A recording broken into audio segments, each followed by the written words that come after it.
Well, here we go again. 2024 just can't stop being talked about. It was just that good of a year. So, Kaylee and I originally, of course, did our top 10 of 2024. We also talked about a few honorable mentions in there, which I will talk about briefly, just so that they are once again mentioned for those of you who did not stick around for the honorable mentions part once we had finished our list. Then I did 10 movies you may have missed in 2024 lists. So there was another 30 films.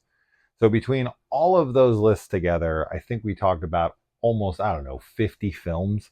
And I still have quite a few films to talk about. So once again, I'll probably, kind of rifle through these fairly quick. Maybe I'll say a few words about each one of them, or maybe nothing at all. It will depend. You know me, I love to talk when it comes to film. So we'll see what ends up happening. But I was thinking about making like a fourth list of top tens, or not, well, like a 10 list. And I was just like, you know what?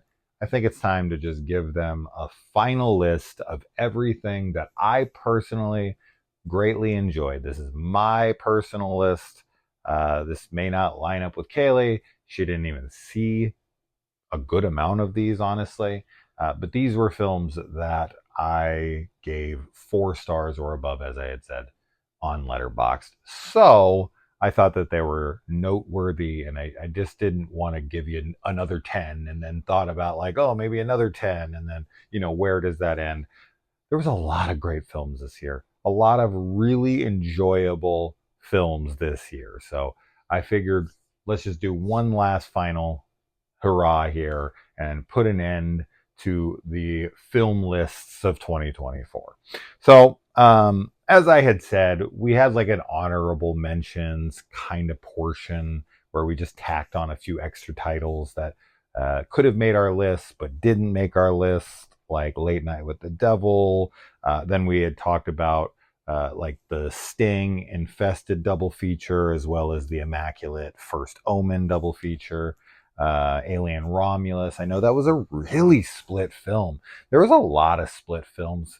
That typically happens every year, but I feel like this year might have had more split films, divisive films, than any other year. But this one was just loaded with so many, like, kind of must watch movies. And there was a lot of hype surrounding them because it was such an exceptional year that I think a lot of people's expectations not only were really high and maybe were let down because of those expectations, but there actually might be kind of a quality fatigue where, like, I don't even know if that's the right wording of it, but like, you see so many great movies in a row that they may start to feel like not so great, right? Like if you watch like 5 bad movies in a row and then you watch like a pretty good movie, that makes a pretty good movie even better because you're like, oh my God, I've been watching so much shit. But then when it comes to, like, if you watch like 15 great movies or really good movies in a row, I don't know, maybe they start to diminish the feeling of quality because it's like, oh, they kind of just feel like everything else because they're all just kind of good and they all kind of start to blend together. It's kind of that idea, if if everyone's pretty, no one's pretty. So I don't know. I don't think that's exactly what's happening. I'm just kind of spitballing ideas as I record, but regardless, a lot of split films this year. So, all right, let's talk about some movies that I have not mentioned on any of these lists to my memory. If I mentioned any of these before, I apologize, but I'm pretty sure I didn't mention any of these movies. All right, let's get one out of the way that I think a lot of people are pretty surprised. Now, a lot of these are going to be, with the other lists, the 10 overlooked movies, the 3 lists I made there, those were overlooked movies. A lot of these are going to be movies you saw for sure. So these aren't overlooked movies. These are just ones that I overlooked talking about in any of these videos. So a lot of these will be, well, I shouldn't say a lot. Half of these will be pretty big titles. They just didn't get mentioned, but I do want to talk about them. And yes, I'm also including that list of big disappointments of the year because Maxine was in there and that got a 4 star. But I already talked about that in that list. Anyways, I know for you, those of you who didn't watch, Maxine was a disappointment because I thought for sure it was going to be a 5 and it was a 4, and that was a pretty big disappointment to me at the time. But anyway. All right. So first up, the one I feel like everyone was talking about and was a big deal when it came out, Terrifier 3, right? This is the film I haven't mentioned anywhere on any lists. This is not a franchise that I love. I like the kills, I like art, I like Lauren, I like all of those things. But I don't love them like other people love them. I find them enjoyable. I have my issues with them. I've talked about them at length. But I did still give this a 4 star. I thought it was very enjoyable, and I quite liked it. And I look forward to part 4 and probably 5 and 6 with as much money and as much of a cultural phenomenon as it is. I have no doubt they're gonna, bleed this thing dry. So I did like it, but I had to mention it because I know that this is one. And plus, I said I was going to mention everything I gave a 4 star and above too. All right, the next one I really, really enjoyed. This didn't make any list, but it absolutely could have and probably would be in my top 20. I don't know where these things would fall. Making lists is tough. Making lists is really tough. Like ranking them against each other, especially when films are so wildly different, right? There's such incredibly different experiences, such incredibly different films. And then you're like, put this against this, against this, against this, and then put numbers about, around them and put them above or below each other. And it's like, I don't, I don't know. They're both really good movies, and I don't know which one I liked more. So I don't know where these would land. But Love Lies Bleeding. This is more of like a thriller, right? This has Katie O'Brien as well as why am I blanking on her name? Freaking Kristen Stewart. Jesus Christ, that was a hard one to get out of my brain for some reason. Um, I just love the vibe of this film. I really enjoyed the style. I really bought into like the romance. I thought that this was like a really cool lesbian cult film. Like I think this is going to be a huge film for the LGBT community in the years to come. I think this is a great, really cool, stylistic, awesome flick, and I didn't get to talk about any of these lists, and I'm glad that I got to at least talk about it a little bit.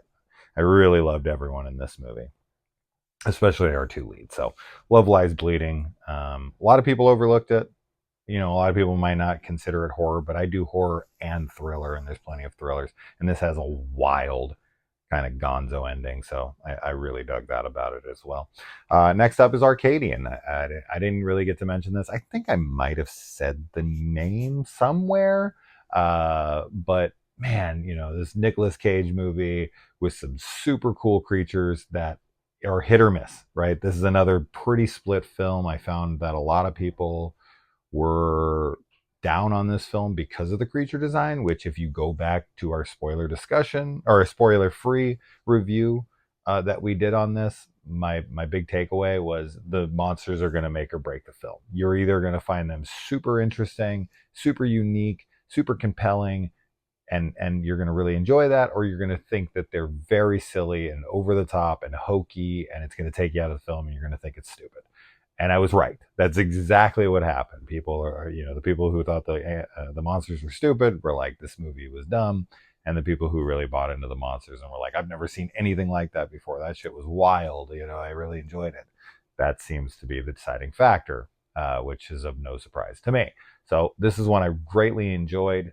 I obviously did reviews for every single film that I'm talking about. Every single film I watched this year, I did a review on in the horror thriller genre. So if you want to know any of our deeper thoughts on these films, there you go. But I just wanted to make this last list of like films I'd enjoyed, right? I didn't get to talk about them. and making a good list of like, Jesus Christ, what a year. This is really to kind of just illustrate what a year we've had, because I've already talked about like 50 films and I have this many films left. Wait till you hear how many there still are. A lot yet to come here. I mean, a lot. Okay, next up we have A Quiet Place Day One. I love this movie. I really, really enjoyed this. I really loved Lupita Nyong'o. I really loved Joseph Quinn. I really loved Sam the cat. I was just, or wait, she's Sam and he's Frodo, right? Yeah, Sam and Frodo. She's Samantha and he's Frodo. Okay, whatever.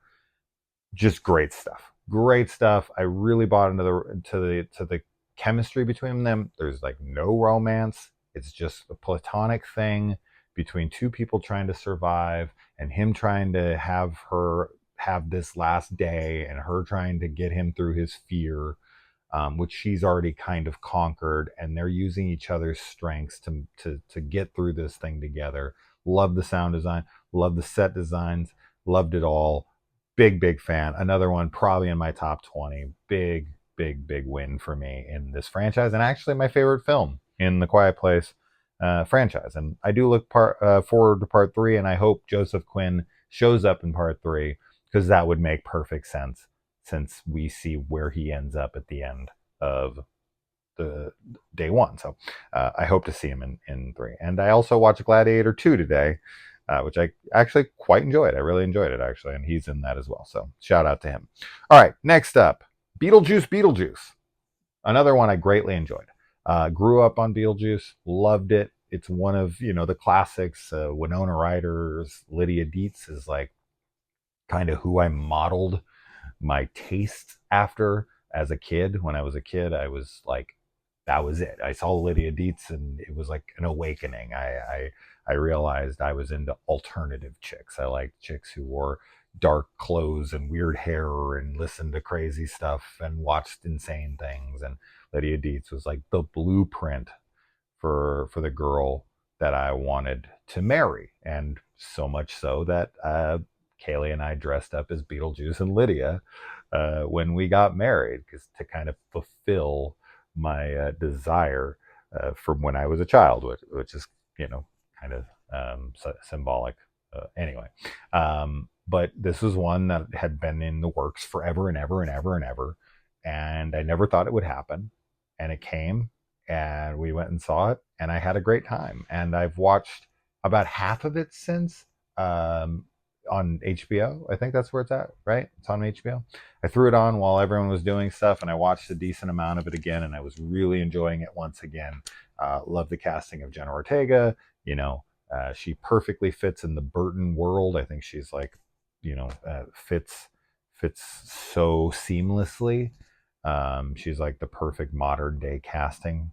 I love to see Michael Keaton back, of course. Just what a great time. Once again, reviews for all of these movies if you want to hear our real thoughts on these movies. But man, I loved Beetlejuice.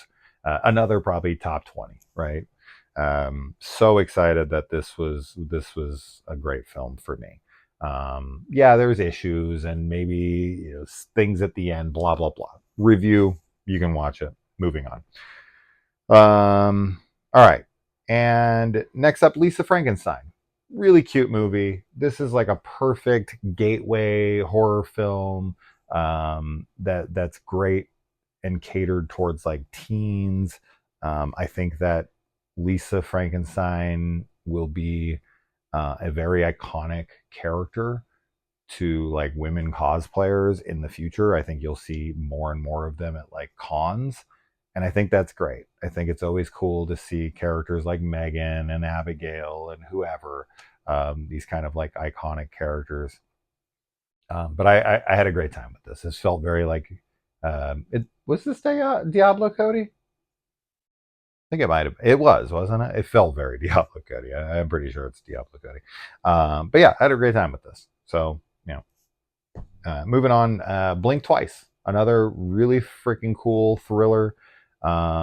Channing Tatum plays a pretty douchey monster in this. I really liked the lead.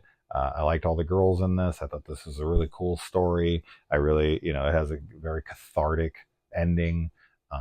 Really cool movie. Very, very enjoyable. It's on Prime now, I think, is where it went, or maybe it's Paramount. I think it's Paramount. But really cool movie. Not enough people watched it in theaters, but this is one of the ones. In fact, any one of these that was in theaters, we saw in theaters. Next up, Speak No Evil, the Speak No Evil remake. This is another one. Big surprise here because, famously, one of the most divisive films of 2022.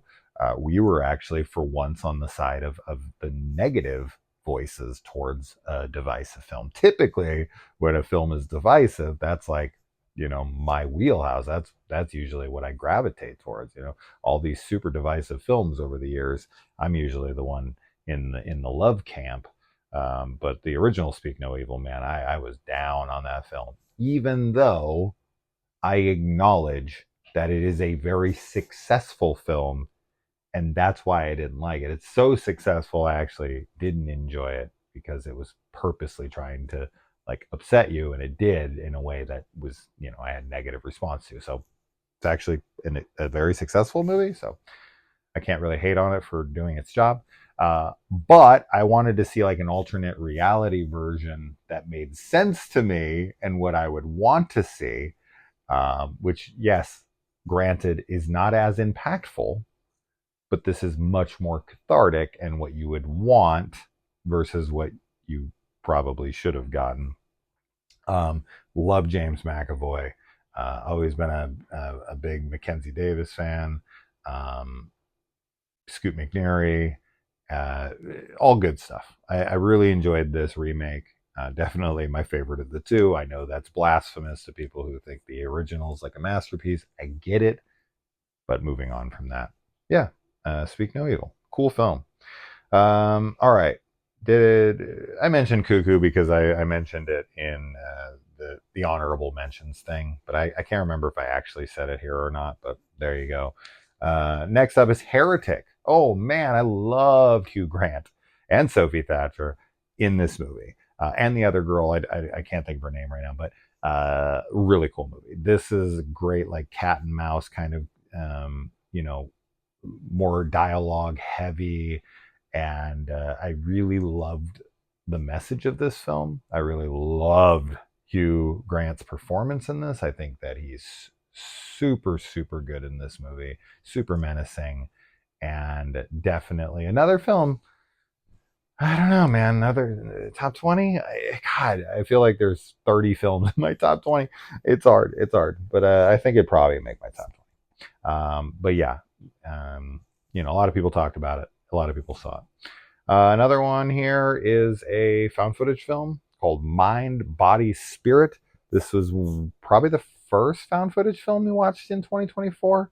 And it's about like this, wannabe yoga instructor doing YouTube videos. And while she's doing them, she summons something and it gets caught on video. And outside of like one or two dodgy CG shots that probably shouldn't have been featured in the film, I really enjoyed this. I thought it was creepy. I thought it had a great atmosphere to it. So, one of the best found footage films. Definitely a top three.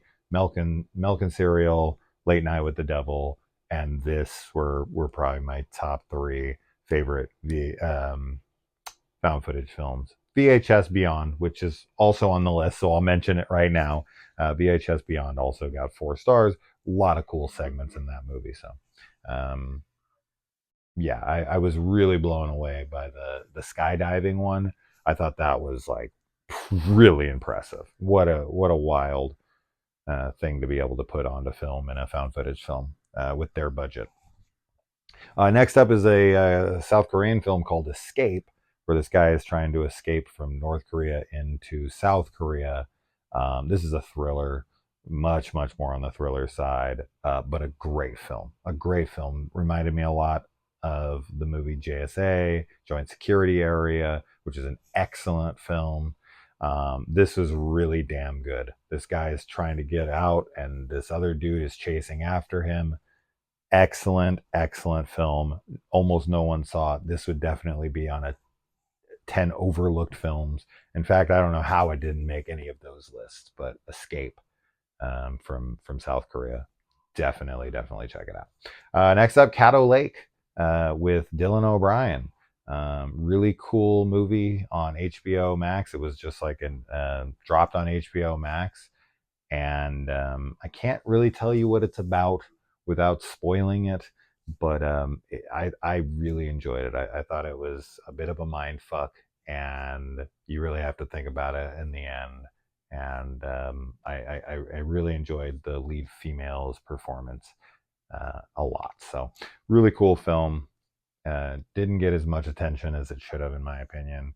Another straight to streaming movie that I greatly enjoyed was Woman of the Hour, Anna Kendrick's directorial debut, which she also starred in. That dealt with a serial killer who went live, or not live, but well, yeah, I guess it was live, but it wasn't live on TV. It was live in the studio, on the dating game, and she met a serial killer on the dating game, and actually, um, he won and everything. It's wild stuff. I didn't know anything about this guy. I'd never even heard of this case, and this brought light to this wild case. And then you find out stuff in the end that was like blew my mind. Crazy. Such a prolific serial killer, never even heard of, and it was some guy that went like on the dating game. It was on television. Pretty wild stuff. I really liked this. Yeah. Once again, reviews. Check them out.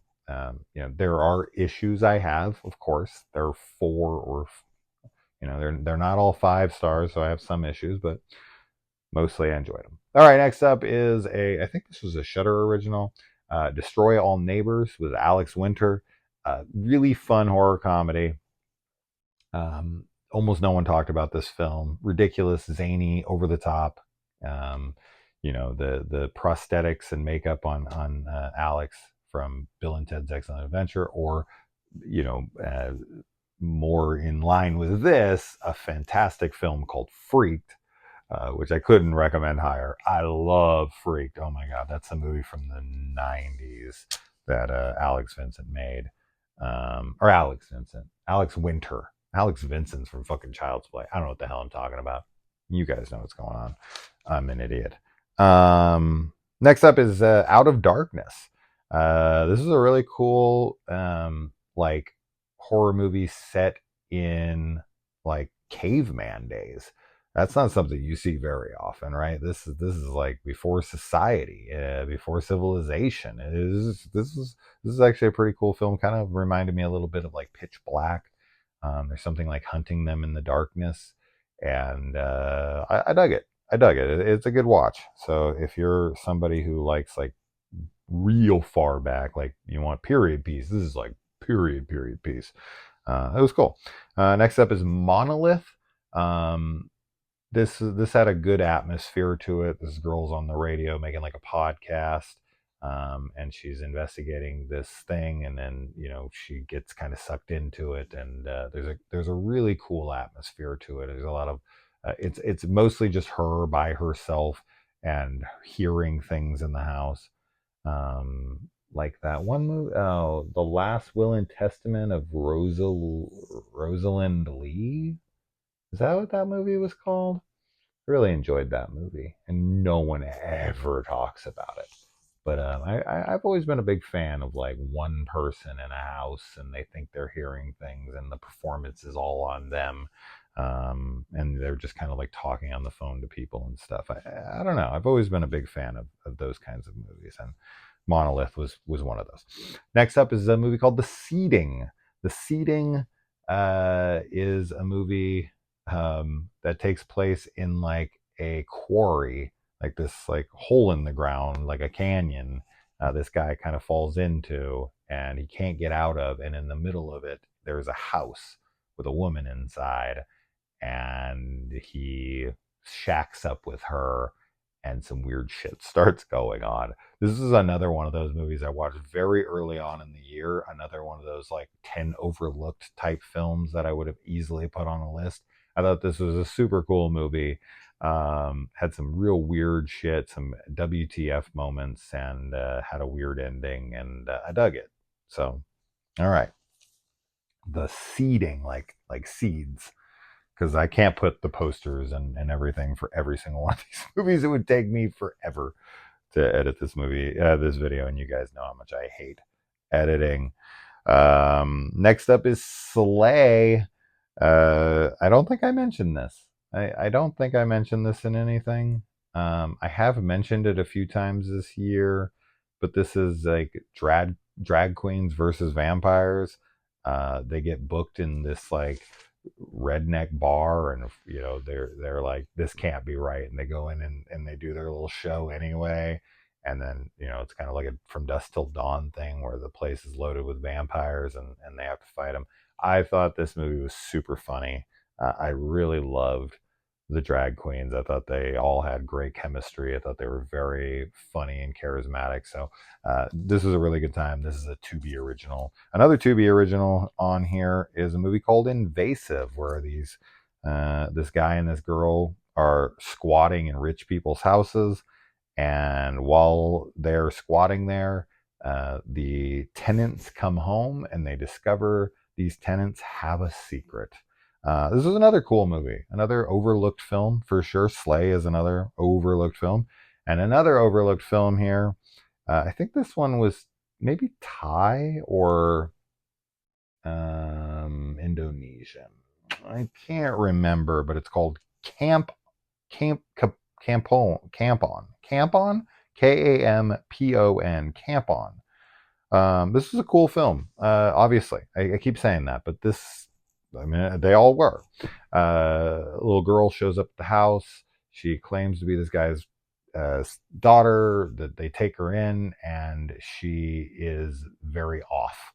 And the mom should, she should be pissed, but she kind of like welcomes her with open arms because she wants a kid.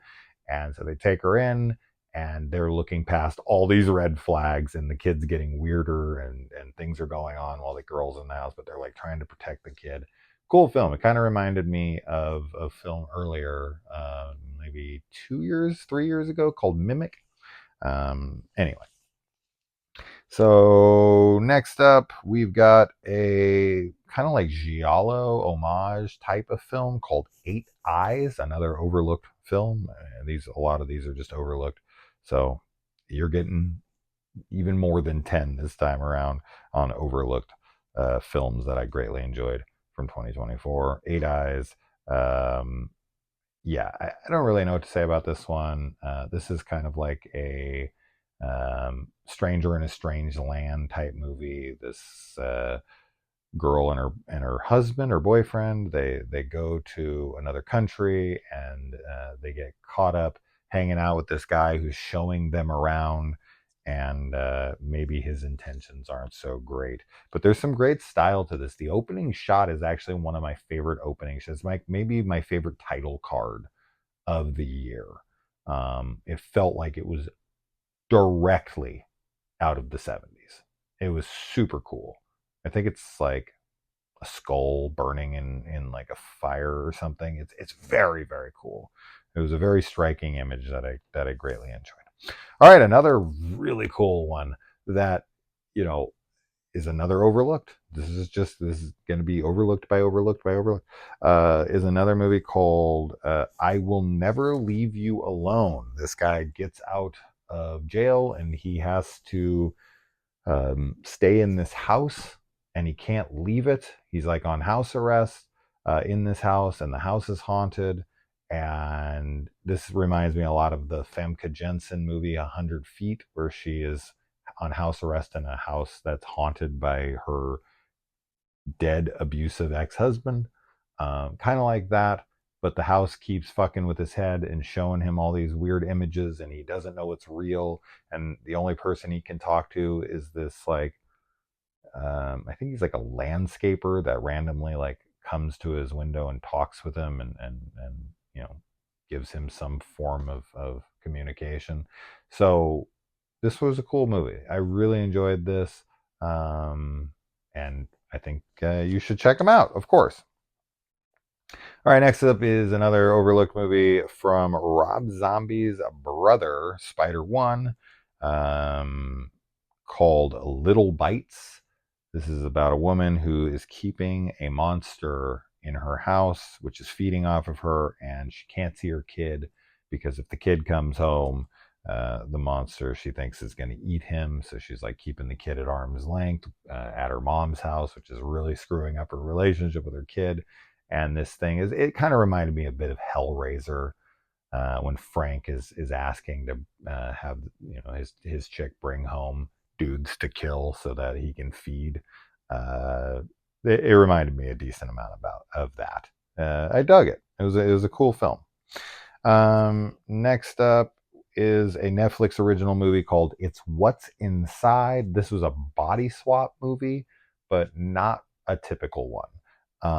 They use a machine that kind of reminds me of something out of Inception. They all switch bodies, and while they're out of their bodies, there's something going on. This was a pretty hard film to follow because I'm bad with names and whatnot.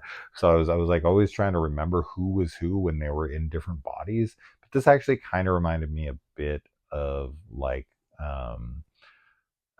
Bodies, Bodies, Bodies or something from last year, or, well, 2 years ago now. But these characters can be a bit insufferable at times. But overall, it's a very good time. In fact, it was Perry Nemiroff's number one movie of 2024, which blew my mind. I was like, really, number one? Holy shit!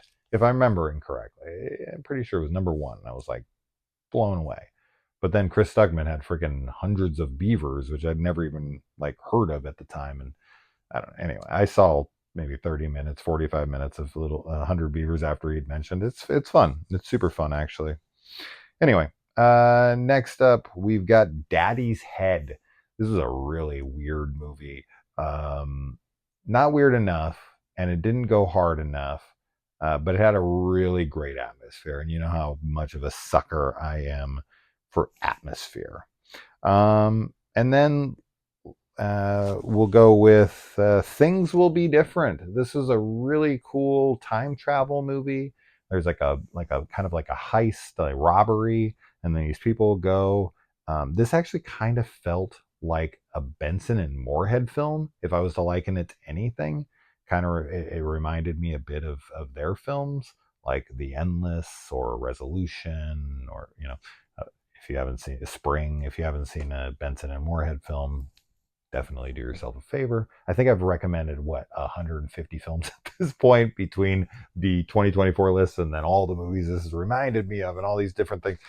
Oh man, I just can't shut up about movies. Jesus Christ. Um, anyway, and then a movie that actually isn't on this list that I don't even think was in my list because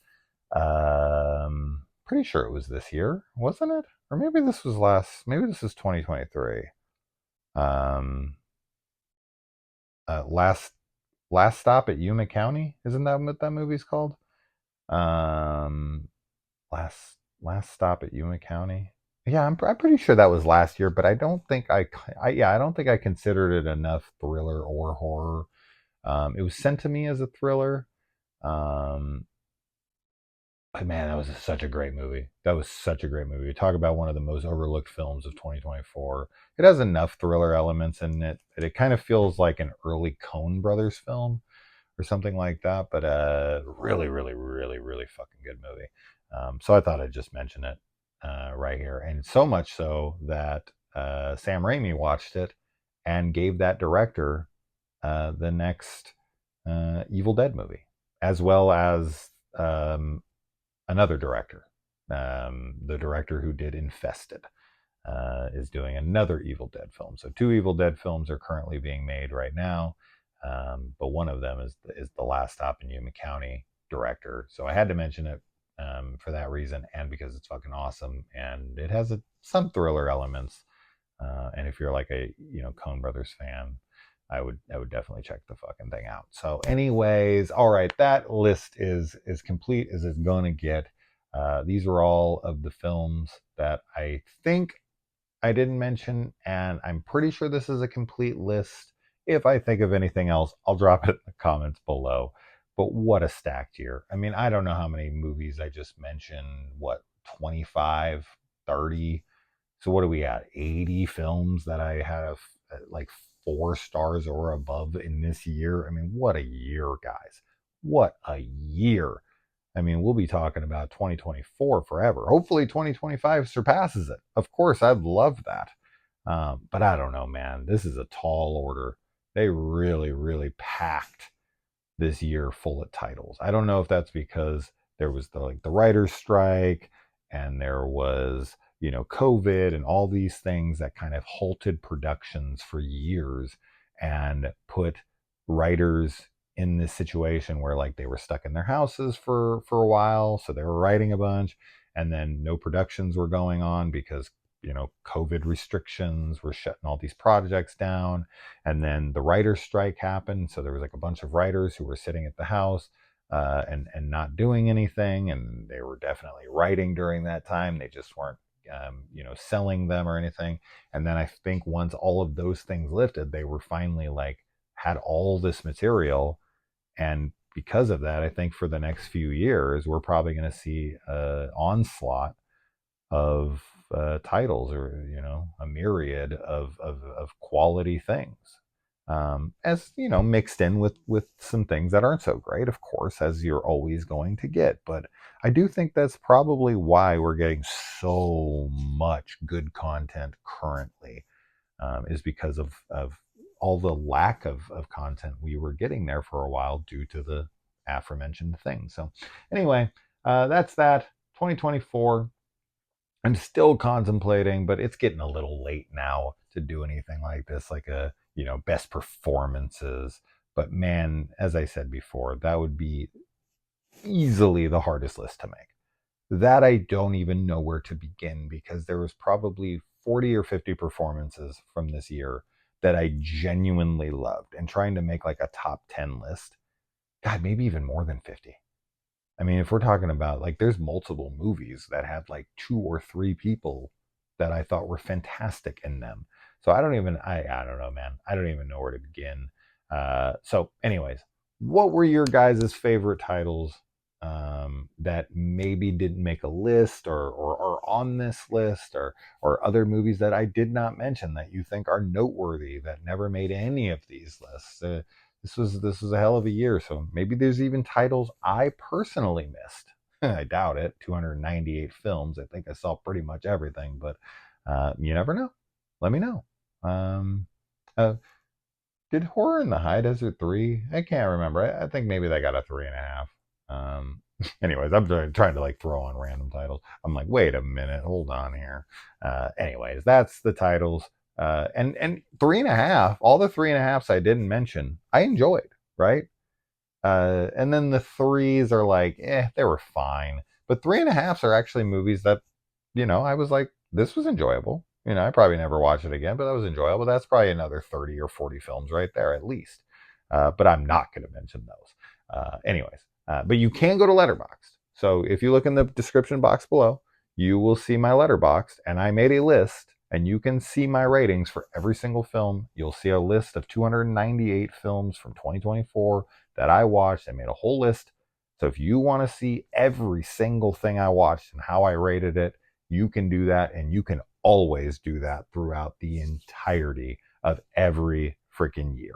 Right now, I have five movies on my 2025 list that I've already watched.